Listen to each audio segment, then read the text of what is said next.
Olá, estudantes do 9º ano, bem-vindos a esta aula! Eu sou a professora Joyce Martins, do componente curricular de língua portuguesa, e esta é a nossa aula de número 56, na qual teremos o seguinte objeto de conhecimento. Observem, figuras de linguagem é o objeto de conhecimento, e como detalhamento teremos figuras de som, ok? Então, vamos começar esta aula?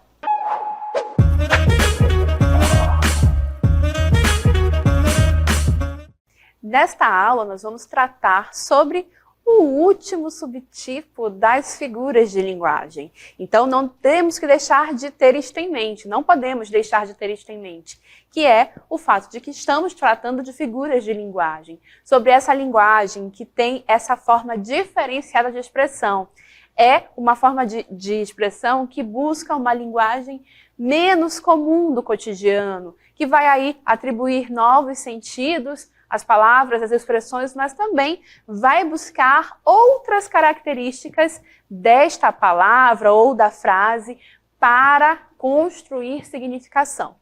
No caso das figuras sonoras, que são sim um subtipo das figuras de linguagem, o que nós vamos observar é justamente esse processo em que os sons das palavras, repetidos, combinados de uma maneira especial, também são utilizados, são ali, vamos dizer assim, manipulados para significar alguma coisa a mais, ou para reforçar a mensagem do texto. Então, para esta aula, precisamos ficar com os ouvidos atentos, justamente para verificar como é que uma figura de som, uma figura sonora é construída, ok?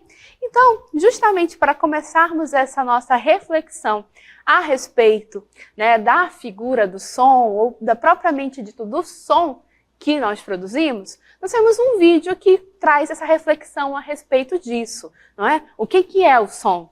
E como o ser humano interage com esses sons ao ouvi-los. Então vamos lá, vamos acompanhar este vídeo? Olá, eu sou o professor William Costa, sou professor da disciplina de Física. E eu sou o professor Virgílio Guedes, professor de Ciências. Professor William, o que é o som? O som é uma onda mecânica. E o que é uma onda mecânica, né? Uma onda mecânica é aquela que precisa de um meio para se propagar. Por exemplo, quando você joga uma pedrinha num lago calmo, ali surgem ondas também, uma perturbação que faz surgir ondas. Isso é o meio que se propaga. No caso, o som, ele precisa de um meio. Qual meio? É o ar, tá certo? Esse ar, ele vai, quando há a emissão de uma onda sonora, o ar começa a se comprimir e rarefar, que é expandir. E aí, o que acontece é a propagação do som. Nesse caso, o som que o nosso ouvido é sensível, ele está numa faixa de 20 Hz a 20.000 Hz. 20 Hz, os sons que estão abaixo desse valor, eles são os infrassons. O ser humano não consegue captar esses sons. E os valores que estão acima de 20.000 Hz, nós chamamos de ultrassons.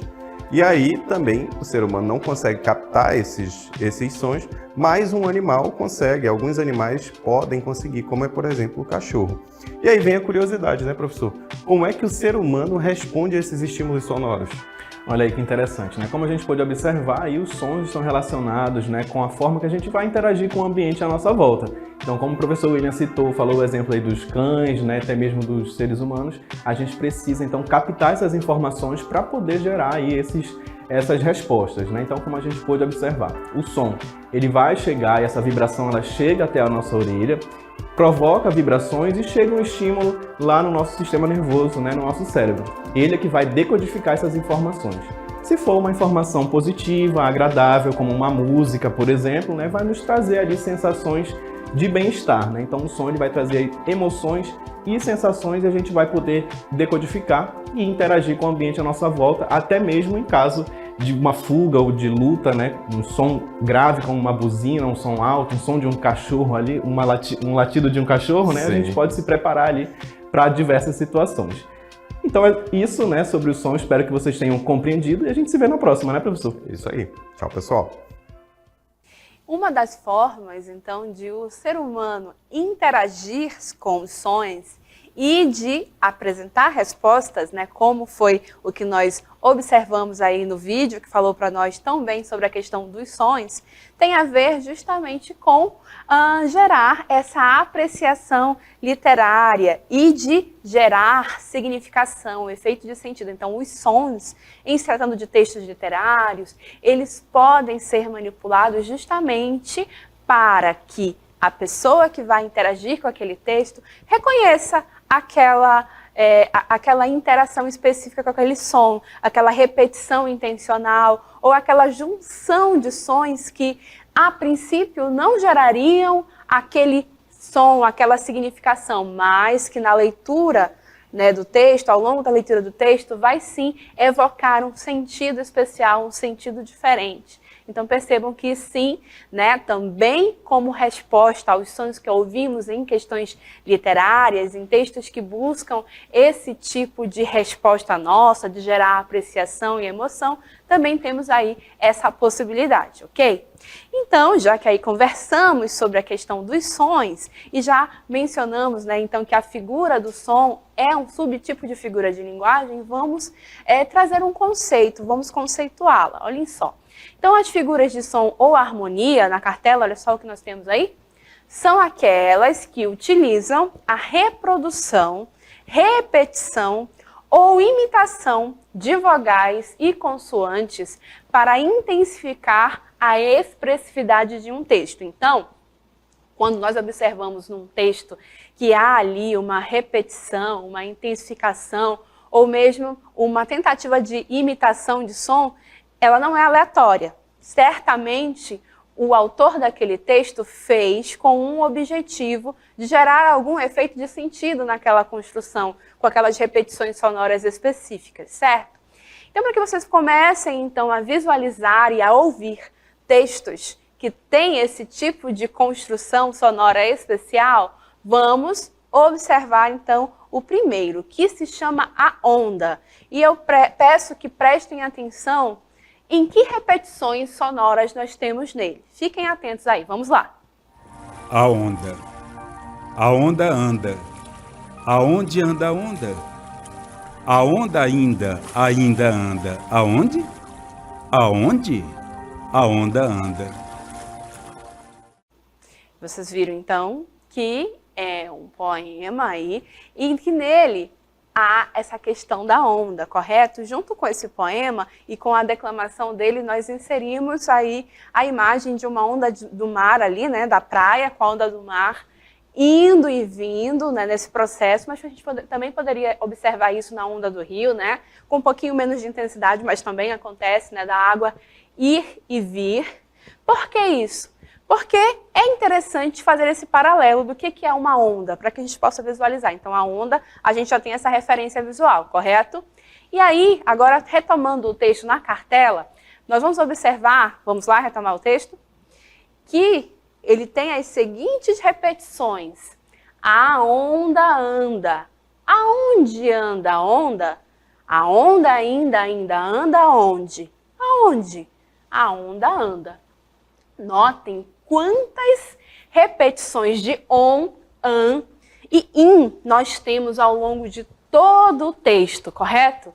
Não é? Esse texto de Manuel Bandeira faz essas repetições, não é?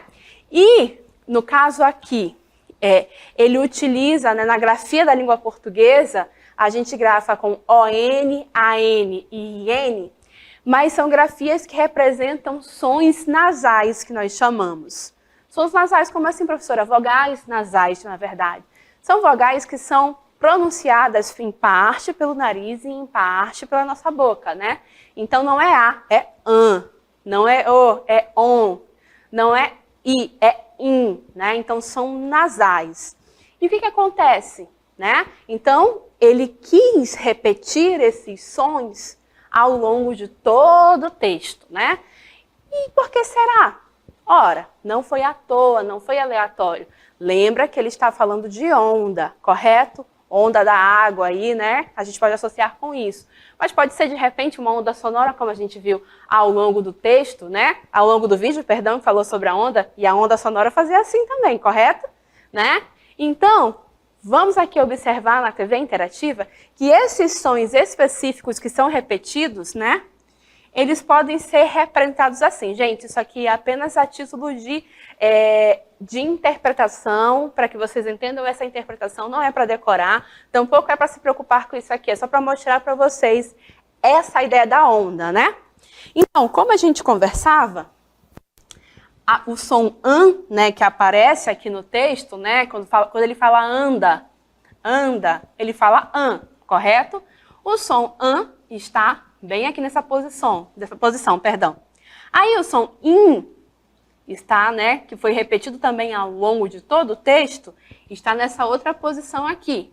E por fim, o som on, que aparece também ao longo de todo o texto, está aqui nessa posição. Isso aqui é um triângulo de representação das vogais da nossa língua, da língua portuguesa, né? E isso aqui é uma representação sonora, tá bom, gente? Considera aí as vogais que são pronunciadas, a região da boca onde elas são pronunciadas, e de novo, vocês não devem se preocupar com isso aqui, nem decorar isso aqui, tá?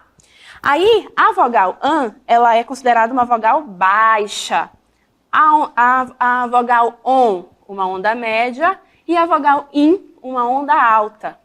E por que eu estou mostrando isso para vocês? Ora, quando ele vai repetindo o tempo todo essas vogais que são baixa, média, alta, a gente pode dizer então que ele está também nesse processo de repetir esses sons o tempo todo, ao longo do texto, ele está querendo também demonstrar por meio desses sons esse movimento de onda, não é? Então, além de falar da onda ao longo de todo o texto, ao repetir esses sons nasais, essas vogais nasais, ele está justamente reforçando essa ideia da onda também nessa repetição de sons.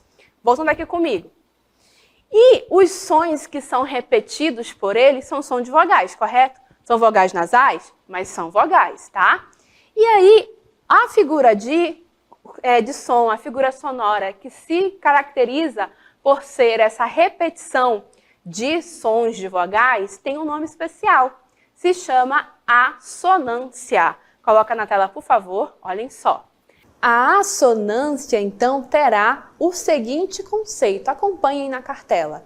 Ocorre assonância quando há repetição de sons vocálicos em sílabas tônicas, mas não apenas. Vamos observar, então, a assonância como esse fenômeno que vai explorar essa característica sonora de repetir em palavras de um mesmo verso ou de versos próximos um mesmo som de vogal. E essa repetição vai acontecer justamente por questões de ritmo e também para explorar esse processo de repetição, para enfatizar de repente algum sentido. Na nossa próxima cartela, então, nós temos um outro exemplo. É loucura do coração, minha Foz do Iguaçu, Polo Sul, meu azul, luz do sentimento nu. Observem então que há uma repetição deste som da vogal U. Assim como nós observamos no exemplo do poema Onda, né? Nós também temos que ficar atentos então aqui e perceber que há aqui também repetição de um outro som de vogal, no caso aqui do U.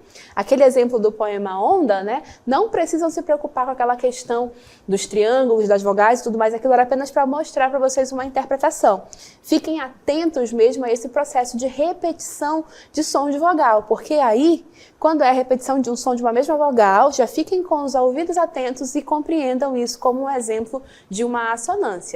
Nessa aula, então, nós temos que ficar atentos aos nossos ouvidos, correto? Nós temos, então, agora mais um exemplo a observar e a prestar atenção, ok? Então, vamos a ele? Olhem só. Observem. Diamante, vidraça, arrisca, asperasa risca o ar, e brilha e passa. Então, neste poema aí de 3 versos, bem breve, temos aí que o título é Cigarra, correto? E aí, nós temos aí a nossa memória do som de uma cigarra, correto? Né? A cigarra tem aquele som estridente, né? Que quando nós ouvimos é extremamente característico e nós já sabemos do que se trata. Não é? É uma cigarra que está cantando, correto? Nota que no segundo verso nós temos aí a repetição do R, do S e do C, aí de novo o S, aí o R aparece de novo, aí mais adiante R, o S e o C. E aí fica arisca, áspera, asa, risca. Arisca, áspera, asa, risca. Será que essa sequência de sons assim combinadas, com essa repetição dos sons dessas consoantes foi à toa? Acreditamos que não, correto? E que o autor desse texto fez isso de maneira proposital. Ele queria, nesse verso, também fazer uma alusão ao som que a cigarra faz quando ela está cantando, né? Com esse som que ele diz que é áspero, que a asa risca. Ele está reforçando nos versos dele, com o som que ele selecionou para compor o verso, justamente essa questão do som da cigarra, não é? Então também tem isso às vezes, a palavra que o autor seleciona para falar do tema tem também uma repetição de sons que sugere o tema. No caso aí da cigarra, tem ali uma repetição de sons que sugere o som da cigarra, não é? Então, e o interessante é notar que no caso aí desses sons, não estamos observando a questão da repetição de som de vogal. Aí, nós estamos notando a repetição do som de consoantes, né? O R, o S, o C, aí depois de novo o S, aí o R de novo, enfim. São consoantes específicas que estão se repetindo aí com esse efeito de sentido. E aí, eu vou chamar isso de assonância? Não. A assonância é a repetição de som de vogal, correto? Isso aí é um exemplo de aliteração, ok? Então vamos ao exemplo? Aliás, perdão, ao exemplo não, vamos ao nosso conceito. O nosso conceito mostra para nós o seguinte: a aliteração ocorre quando há repetição de sons consonotais, ou seja, sons de consoantes, tá?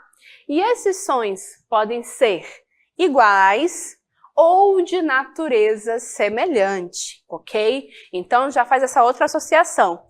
Se a assonância é igual à repetição de vogal, a aliteração é igual à repetição de consoante, de som no caso, né? A aliteração, repetição de som de consoante, a assonância, repetição de som de vogal, tá? E aí, para fixar este conceito, nós temos exemplos na cartela aí sobre aliteração, mais exemplos. E a aliteração ela é muito comum nos ditados populares, nos provérbios populares. Vamos então colocar no ar, por favor? Por exemplo, o rato roeu a roupa do rei de Roma. Temos aí a repetição do som da consoante R, né? E é intencional, tá? E aí um outro exemplo de provérbio que tem a aliteração. Quem com ferro fere, com ferro será ferido. E é a repetição da consoante, do som da consoante F. É importante também que no caso dos nossos provérbios, ditados populares, essas repetições servem justamente para fixar na memória, né? Essa, aliás, é uma característica muito importante de ditados populares, de provérbios.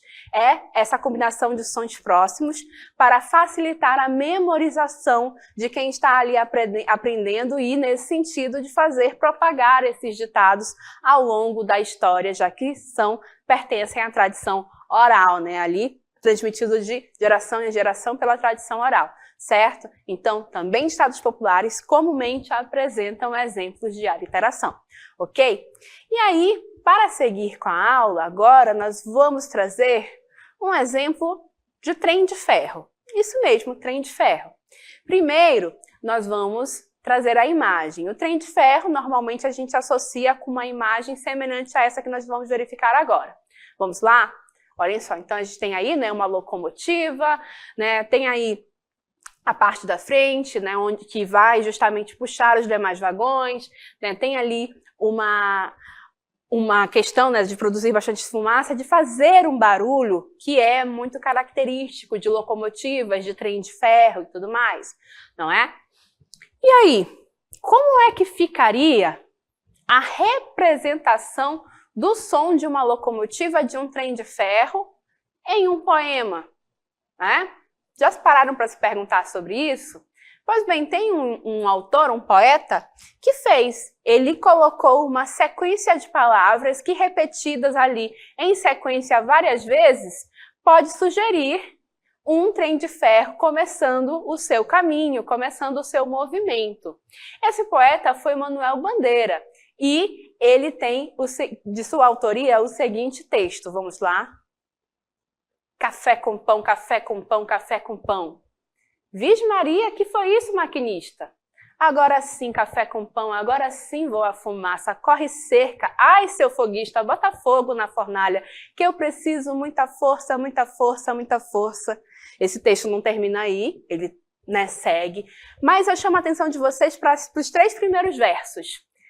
A expressão café com pão. Ora, quem é que nunca tomou isso no seu café da manhã ou no lanche da tarde? E fala, vamos lanchar um café com pão? Ora, na primeira audição dessa expressão, dessa sequência de palavras, não parece que café com pão vai expressar e vai significar e vai representar o som de uma locomotiva, de um trem de ferro, correto? Não é essa a intenção ou o primeiro sentido associado a essa expressão, a essa sequência de palavras. Mas, quando nós pronunciamos em sequência e no ritmo adequado, o que a gente tem? Café com pão, café com pão, café com pão. Aí se torna, de fato, uma junção de sons que representa e que imita o som da locomotiva, do trem de ferro. Então, olha só que interessante.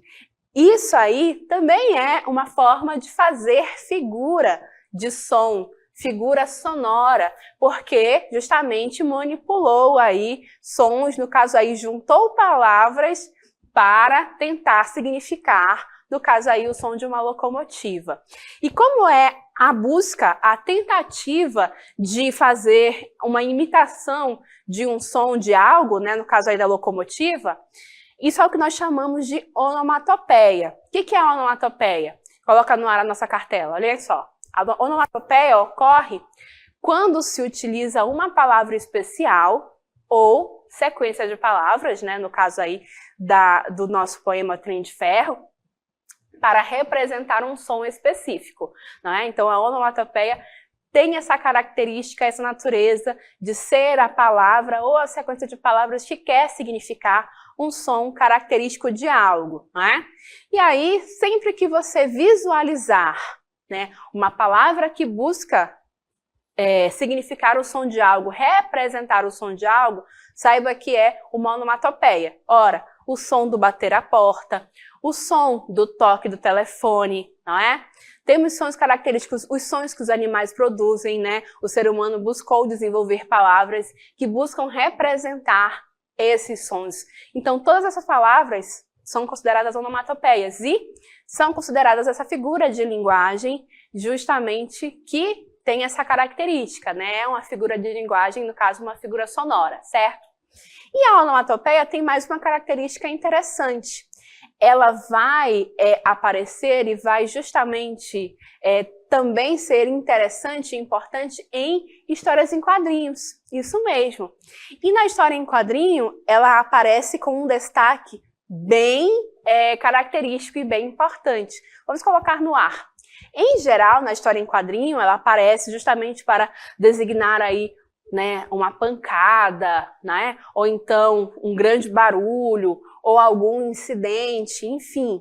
Mas é interessante porque essa onomatopeia, ela vem assim, dessa forma como exemplificamos assim, escrita em letras grandes, com destaque, cores chamativas, justamente para demonstrar que além daquele barulho, se tem também um barulho grande, né, muito importante dentro do contexto daquela história em quadrinho, né? Então, também a onomatopeia vai aparecer nesse contexto, certo? Da história em quadrinho e com esse destaque de cores, né, dessas chamadas de atenção para que o leitor fique atento e reconheça que, além de um barulho, esse barulho é grande, é chamativo, é estrondoso e assim por diante, tá? E aí, para encerrarmos esta aula sobre figuras sonoras, nós temos alguns exemplos. E esses exemplos não são de onomatopeias, são de outra figura de som. Vamos a ele na TV interativa? Vamos lá. Olhem só. Então, olhem aqui. Eu tenho a junção de palavras bem interessante em cada uma dessas frases que eu tenho aqui. Trabalho cumprido e comprido, né? Aqui eu quero justamente expressar e enfatizar que, além de longo, o trabalho foi concluído. Mas nota que eu selecionei palavras específicas e que são bem parecidas, concordam comigo? Né? Na grafia, na pronúncia, mas elas significam coisas distintas, correto? Na segunda frase nós temos aqui, Antônio é um cavalheiro. E aí nota que, Antônio é um cavalheiro que trabalha como cavaleiro da fazenda. E aí, de novo, temos a informação, né, sobre a ação dele e sobre o local onde ele trabalha, mas nota que, mais uma vez, eu selecionei palavras que são muito parecidas, tanto na grafia quanto na pronúncia, mas que não significam a mesma coisa, tá? E por fim, nós temos aqui, os discentes realizaram uma homenagem para o corpo docente da escola, né?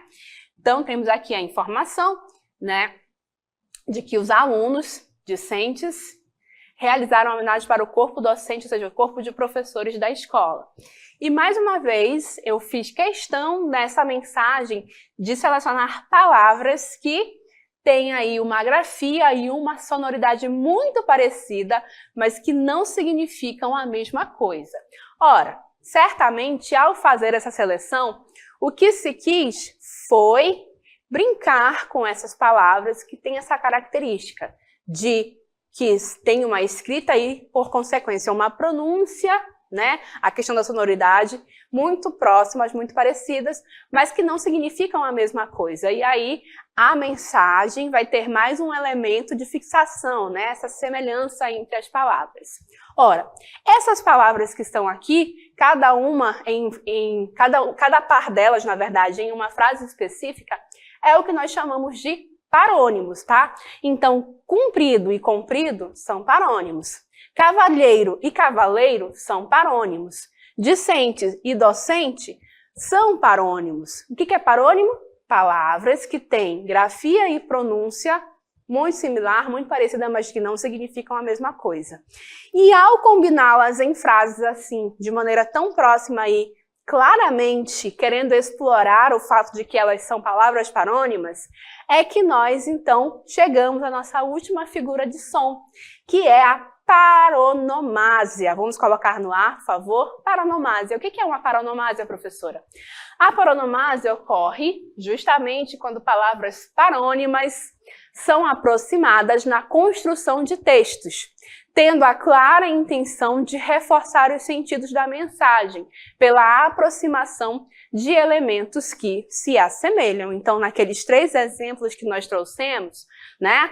Comprido e comprido, cavaleiro, cavalheiro, docentes e discentes, nós tínhamos justamente ali, em cada uma das frases, um exemplo de paronomásia, porque ali claramente se tinha a intenção de combinar aqueles sons que se assemelham. E justamente por serem sons que se assemelham, nós temos ali mais um exemplo de figura sonora, figura de som. Ok, pessoal?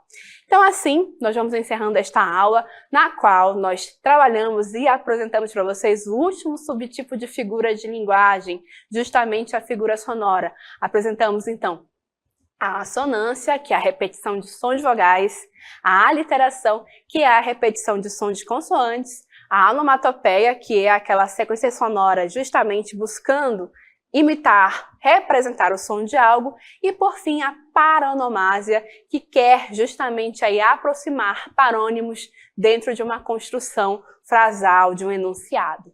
E assim encerramos esta aula por aqui.